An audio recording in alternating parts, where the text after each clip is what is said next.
Hey guys, I don't usually write here. I mostly answer questions and pass judgments. But I did join for funny teacher-student interactions and just to find answers on how to deal with troublesome little munchkins. But in a really big disaster right now is me, and I need a fresh outsider's perspective and some advice. I have nobody to talk about this one, so I'm mostly here to vent. Please provide any help you can with this one. Am I the a-hole for expecting the money I spent from my life savings on my deadbeat father's surgery back when my husband fell extremely ill and it was too late for me to pool and arrange the funds? So, you're going to need a lot of context to understand my predicament, so let me go ahead and explain. I'll start off by giving a proper introduction of myself. I'm 36 and a primary school teacher at a school right near my home. I usually teach first or second graders, and I live with my husband, Adam, who is an accountant, and my adorable toddler, Connor. We're an extremely happy family, and I love working with kids. I'm not very ambitious and don't really aspire to be wealthy. I'm happy with my life the way that it is, and I have my dream family and my dream job. Currently, I'm going through a little bit of a rough patch, but it can never be as bad as a traumatic childhood. Let me provide some context, so let's go ahead and flash back to when I was 7. My mother unexpectedly died in a hit-and-run case. A speeding car hit my mother, and there was an old lady passing by, and she was the only eyewitness. She described the car and saw a middle-aged man driving it, but did not notice the license plate. The old lady called for help, but in vain. It took longer than it should have, and my mother died before she could reach the hospital and get help. The man who killed my mother and did not even stop to help was never caught. My mother never got the justice she deserved, and it was all very tragic and unfortunate. The funeral, it was hard for me. I was confused and in denial. I can't even recall that day well. People flooded in from everywhere telling me how good my mother was. My mother's side of the family was a no-show. I don't know much about them and no one ever told me. I was filled with despair. I needed care and comfort, and ever since I was born, my mother took such good care of me. She worked as a cashier and she gave me everything she could. Throughout the years, I did not see much of my father. He would come home past my bedtime, and when I tried to talk to him, my mother would stop me. After my mother's death, my father could not take care of me. He didn't want to try taking care of me at all, and I used to cry day and night missing my mom. He didn't try to console me, not even once. I woke up every morning hoping it was just a nightmare and my mother was still there. I remember days when I was hungry and did not have lunch to take to school. The kitchen was not stocked and I could not even make myself a sandwich if I wanted. The school often called my father in to complain. He just did not care and could not be bothered. I missed many days of school and eventually learned to do everything by myself. I stole money from him and paid for school meals. He was too drunk all the time to even notice. People at school would ask me why I'm crying, and I'd just say I miss my mom. My father used to bring takeaway when he came home at night, and I feasted on the little that was left over. He used to drink every day and tell me how much of a burden I was. He would bring women over. They were all nice and caring, and they pitied me and told me that it'll all be okay. He also brought his drunken friends over. They were not nice, and they laughed very loudly at night, and my dad expected me, a 7-year-old, to carry trays and serve them. Well, it got worse day after day. He would hurl abuses at me, and he caught me stealing money once and hit me very hard. I'd lost hope and given up, and I prayed every day that things would get better and my father would just disappear. It seemed that my wish actually came true, if only for a majority of my life. One day, I come home from school and the house was locked and my father was not there. The neighbor saw me sitting outside late at night and took me in.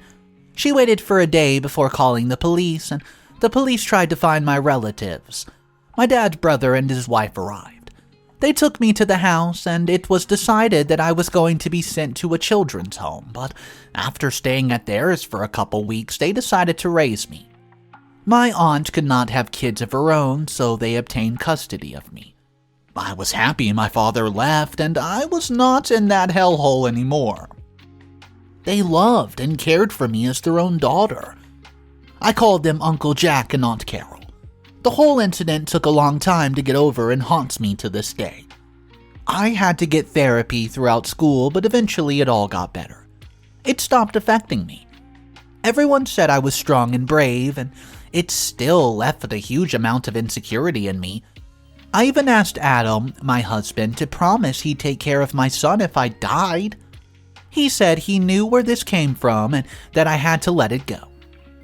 Well, he assured me that he would take care of our son and that both of us are going to grow old together. So that's my backstory for you all to understand more about the relationship between me and my father.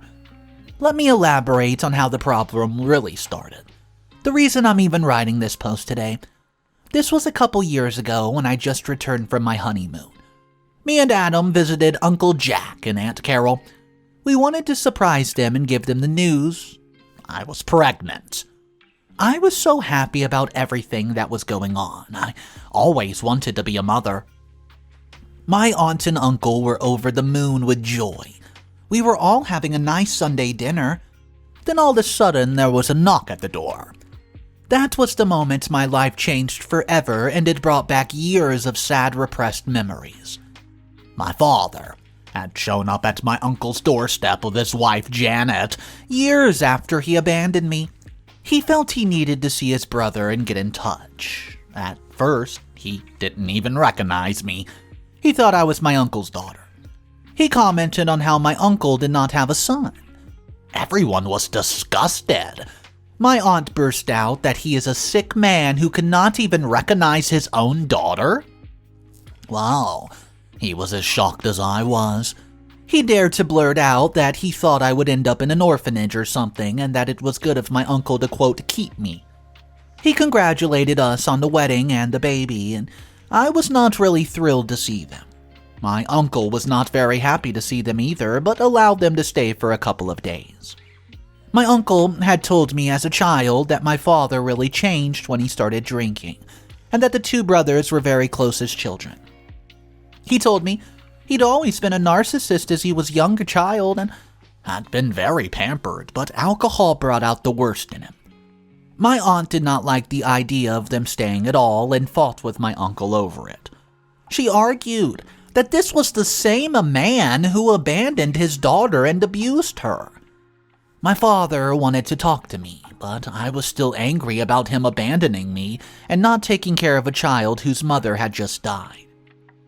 I've had the worst days of my life because of him, and it ruined my childhood. He was not even apologetic about it, but instead, he expected me to understand since I'm an adult now. He said he was grieving over my mother's death and could not take care of a child alone. The entire conversation was about him and his pain. He said that I was too small and would probably have forgotten anyways, and he even went as far as saying he saw my mother in me, and it made him despise me. He told his wife Janet how hard it was to be a single parent and take care of a kid while grieving. She said she understood the woes of being a single parent. Wow, it all brought back floods of memories of the traumatic few months I spent with my father. Adam warned him to be careful with his words as I was pregnant, and he did not want any negativity around me. So, my father told me he married twice after, and now lives with his wife Janet and her son Toby, who's 12, from her former spouse. Janet gave the impression that she just wants to be a trophy wife and have somebody to pay for her child. She did not make anything for herself or her son, and was overly dependent on my father.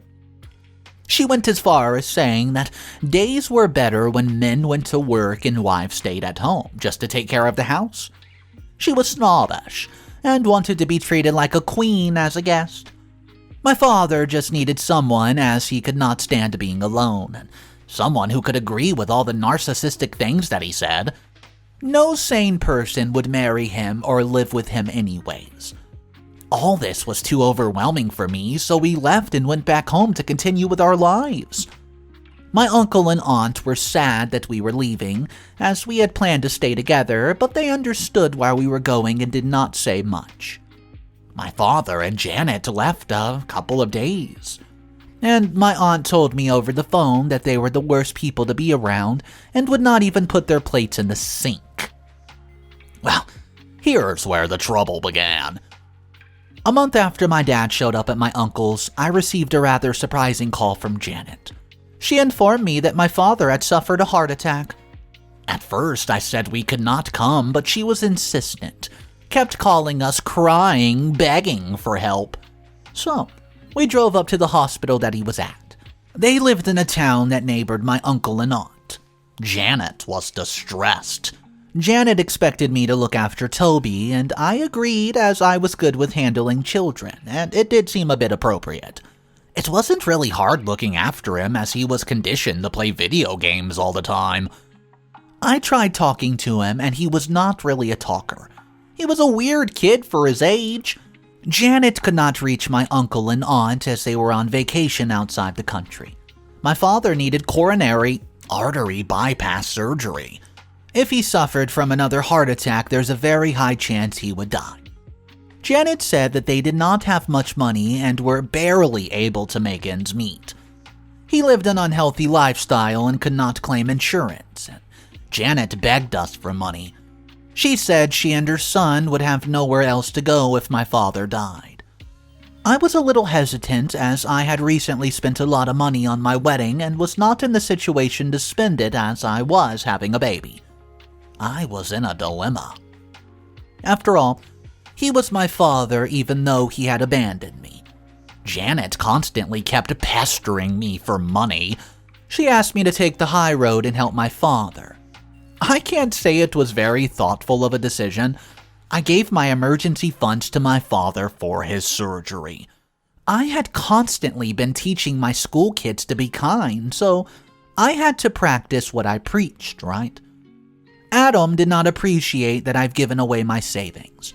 He did not have much saved up himself, and he was worried about our future emergencies and how it was important to have a financial security with a child. Having said that, I was proud of myself for what I have done and could not take the money back either. What was done was done. The money I gave amounted to half the cost of the surgery. My father somehow managed the rest, and I overheard Janet and my father talking about how she had money in her bank and still refused to pay. I thought to myself, what a gold digger. I did not stay for the surgery as Adam did not want this to affect our lives. He was protective of me and the baby, and after the surgery, I called in to check up on my father. I even paid them a visit while I was heavily pregnant. They did not know how to treat a pregnant lady, that's for sure. I called them regularly, but eventually they stopped picking up the phone. It seemed like they did not want to keep in touch, and I felt stupid for checking up on them. They did not visit or even call after my son Connor was born. Not that it really mattered to me. Uncle Jack and Aunt Carol remained in touch, and they pay regular visits and we visit them over the holidays. My son calls them Grandpa and Grandma even. I've never heard anything from my dad or Janet again, and nor did my uncle or aunt. Everything was going well, and although we weren't living our, quote, best lives, money was tight, and I had to juggle Connor and work, but we were happy, and we were content. So, now that I've explained everything that went down in the past, let's get to the recent terrible, the heart-wrenching family crisis that we're going through. Adam. My lovely Adam suddenly fell ill. Turned out to be something we never expected. He had a tumor. He had to take a break from work, and his company could not pay him while he was on break, and I had to manage all expenses in my pay as a teacher, and I had to take the help of a nanny for my son, which is something I never thought I'd do. He was in daycare the whole day with the nanny in the evenings, and I could not spend time with my son at all. It was heartbreaking. My son initially cried for me, but I was too busy with my husband. By the end of the day, I was tired. The whole thing drained me physically, emotionally, and financially. The insurance covered some but not all of the expenses for the treatment, and Uncle and Aunt took care of Connor during the tumor surgery. Luckily, the surgery was a success, but his recovery was very slow. He could not be back to work for months, and I did not know what to do. I had to be a nurse for Adam and go to work as well. I definitely needed help, but I didn't know who to even ask. That's when it dawned upon me. I heard my father had a do-it-yourself store in his town and that it was going really well. Frustrated, I reached out to him in hopes that he would help me. Oh boy, I was so wrong. Instead of being grateful for everything I did for him, he said that it was Janet who asked for money, not him. He cried. He could not help me as he needs money for his old age. I begged Janet the same way she begged me, but she said that helping my father was my responsibility. So I argued that taking care of me was also his responsibility, but he did not. Janet claimed that they needed the money for Toby and that things were getting expensive. Janet said my father was the sole wage earner and it was not long before he could not work anymore. So I saw that a lot of money was spent on their home. They also owned a very nice vehicle. I condemned them for being so dang selfish, and I could clearly see that they weren't short for money and could help me, but they chose not to. I regretted using my emergency funds to help them, and the past few years have been hard on us. I could not save up much money.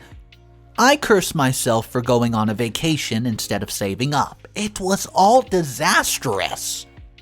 The school started complaining I was not giving my best in teaching. Everything was simply falling apart. The love of my life was sick and in immense pain. My house was cluttered. I could not spend time with my son as much, and the money could have helped a lot. Well, my uncle and aunt came to the rescue and agreed to take Connor to ease the load, and I did not have to spend on a nanny and daycare anymore. He was very small and could not understand that his father was sick. I was burning with rage that my father and Janet would not return the favor, and I wanted both of them to rot. I accepted that this is what I get for helping out a jerk and that I should have listened to Adam. I'm pretty sure they would not have figured out a way to get money without me because they're just pestering parasites. They tried to convince me that I'm an a-hole for asking an old man to return the money spent on his surgery. They also said that good deeds aren't done with the expectation of return. I think about all this a lot. It is very unfair for me and my family, and I need to know if I'm in the wrong. Am I really the a-hole? What's up, everybody? Mr. Reddito here. Oh boy, today's story is an insane family drama. Don't worry, there's multiple updates, so we're going to get to the bottom of this. If you guys are new to the channel, take a second right now and click that subscribe button for daily videos, and let's hop into update number 1. Hey guys, I'm back. It's been a while since I've posted. Thank you all for your concerns that you've shown. It really means a lot in the difficult times I'm facing. So many of you have commented and encouraged me to teach my father a lesson, and that's what I did. I'm here with an update on the whole me and my father thing. I really wanted to retaliate and give him a taste of his own medicine, but was not really sure how to do that. Plus, I didn't even have time to think about it either. Having said, miracles do happen. Somebody was a godsend in my life to take revenge for everything I've been through. A few weeks later, I received a call from someone named Howard. He called many times and insisted on meeting, and I dismissed him at first. He said he could help me with my situation. I was reluctant about meeting a complete stranger, but, well, I was desperate. I decided to hear him out. I thought he would be one of those people who would help out families in need, and I was wrong. He turned out to be one of my father's friends. My father and Howard knew each other for years, and they were from the same town, the town that I was born in, the town where my mother died. He confided in me and told me my father and mother married pretty young, and everything was okay initially, but then my father starts to heavy drink. My father would often cheat on my mom. Howard told me my mother was a strong woman and was about to leave him because of his abusive behavior, drinking, and constant infidelity. Howard said he was glad to see I had turned out well. He assured me my family would get through these tough times, and he then went to tell his side of the story and why he reached out to me. Howard explained that he would give my dad clients who wanted their homes renovated, and my dad had cheated on Howard. He was supposed to receive a commission, which my father backed out of giving, and the commission was not much, but he wanted to take a bit of revenge. He revealed something. My father always used a sob story to get help from people. Someone or the other always pities him and gives in. Howard has helped him many times at work throughout the years, but has had enough of him being a bad friend. So, Howard told me that my father has been laundering money by tax evasion, and he had also been selling counterfeit goods. A lot of people have been made fools of their safety, and it could be at risk.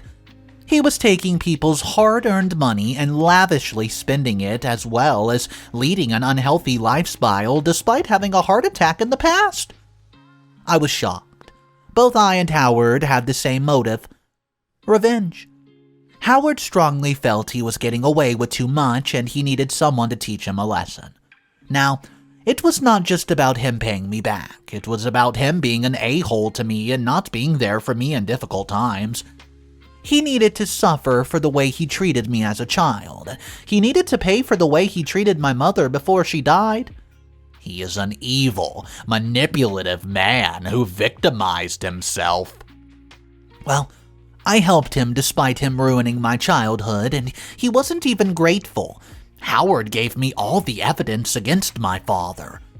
He was a respected man and has eyes and ears everywhere. We agreed to keep it between us. Howard did not want his hands in the dirt. After all, he too knew about his misdeeds, but still went along with them. The plan was to blackmail my father to extract money from him.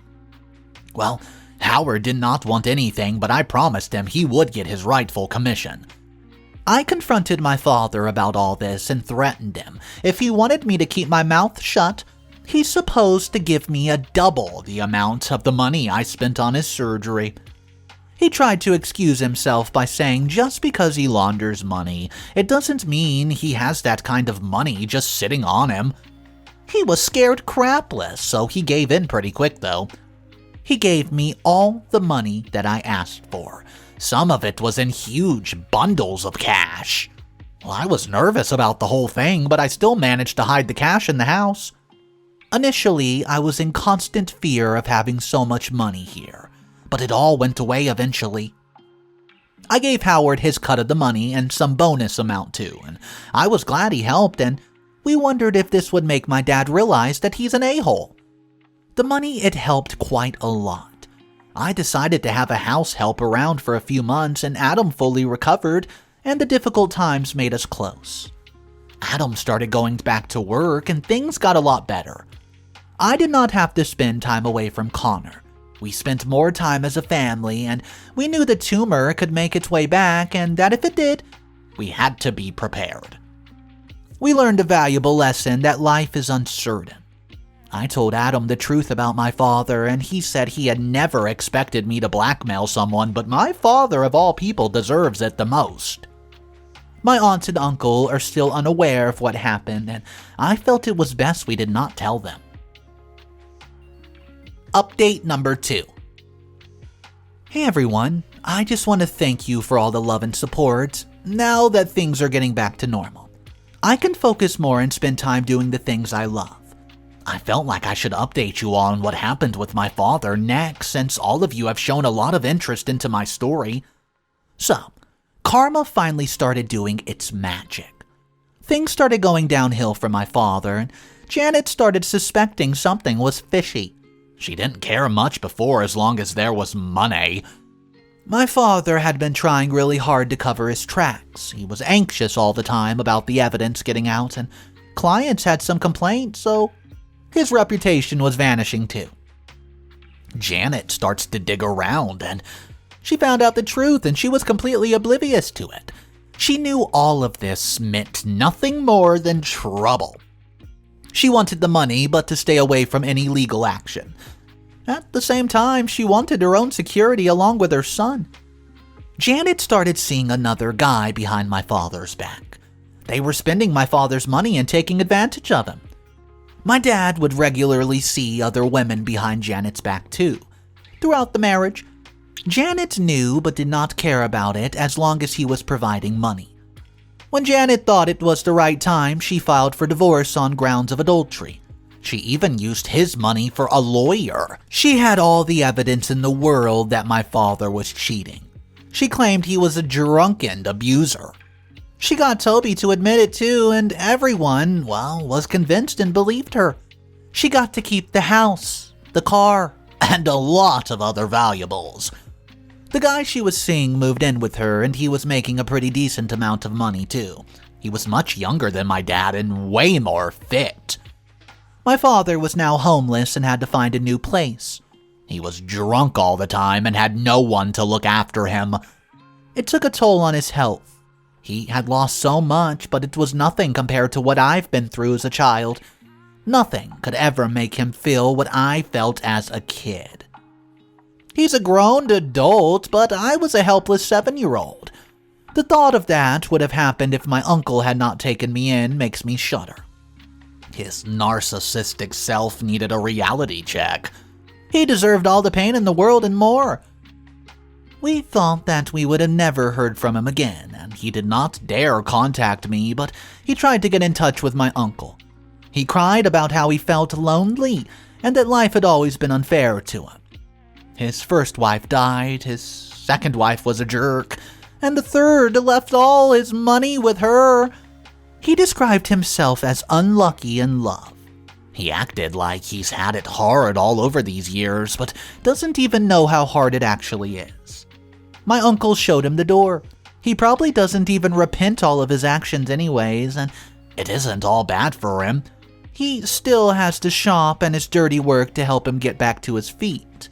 His unhealthy habits weren't going to keep him up and working for much longer anyways. The old man would probably end up in an old age home or dead. I didn't really care about his fate, and I'm never going to contact him or visit him. I needed to focus on my family. Yes, they've been through a lot. Update number 3. Hey guys, I've been getting a lot of comments that since I'm a teacher, I should be extremely virtuous. I should not have left a criminal out on the loose. And after reading all this, I've been contemplating everything that happened. It had been bothering me that I knew a crime was taking place and I wasn't doing anything about it. Who knows how many lives he's affected by selling fake goods? Howard had also told me in our meeting that one of the drill machines exploded and caused a fire. His acts have endangered and fooled so many people, and I also felt he has not learned his lesson, and that jerk hidden inside me just wanted to ruin his life even more.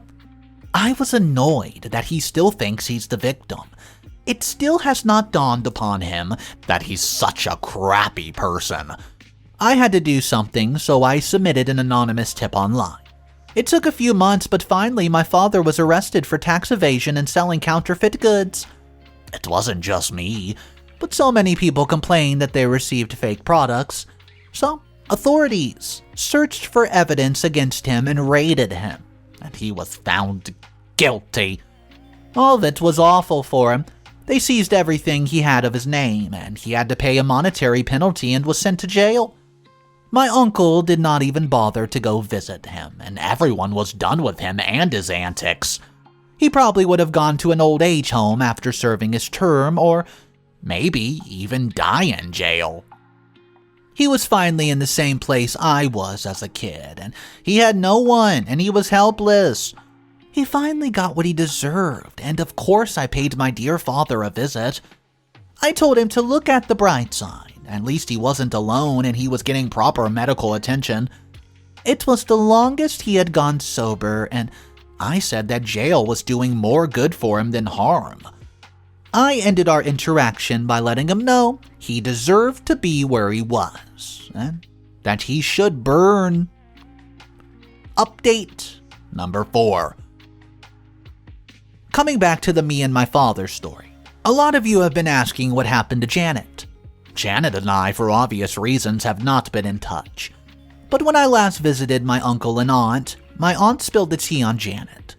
How does my aunt know? One of Janet's close friends does the same yoga class my aunt does, so you'd expect Janet's company to be extremely snobbish and gossipy. Since a lot of you wanted to know, I thought that I'd share it. I have beef with that jerk too, along with my father, so hearing about how things have been for her made me feel a bit better. Janet got her share of a payback. At first, it was all going amazing for them. They had a house and everything they needed. Everyone sympathized with her as a victim of abuse from her previous marriage. Janet kept spending lavishly and going out with the girls 3 times a week.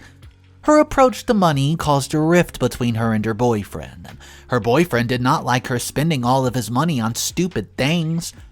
They kept on arguing, and he threatened to leave if she did not mend her ways. When Janet fell severely ill, her boyfriend left her. Ghosted.